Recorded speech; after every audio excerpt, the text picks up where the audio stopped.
Ukhuluma nobani umkhwela na? Gogo. Uzulunguze kangaka la sefonini nami. Ngiyabuza mntana. Ukubona la kufikile lo mselfoni. Ngaze ngikutshela ukuthi umkhanyana umuntu wathi awufuni bakhwenyana wena. Yena uphi? Ina lo ngikhuluma la. Manje laba kuTV ngoba yini? Ngaba kwazi njani mina? Umakhelwa yini? Umakhela nesithekele ngani imali kantu? Gogo. Idrama engakungbuze ngaba ku-TV.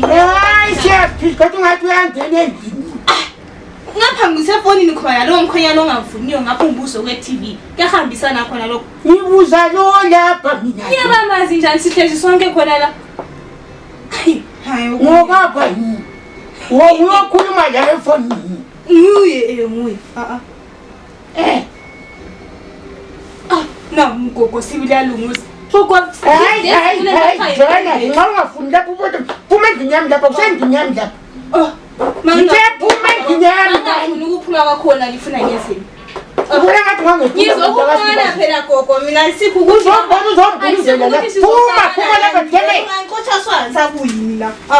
Awungenzele lapha. Lapha ngiyintombi fanele ngiyathela kuze. Ngena umedeki gogo. Hayi ngithisa abafana shwaba la bakhona kuwe futhi. Ubaletha kuba wena mntwana. Ngaba mbambela wena lusho lwakho.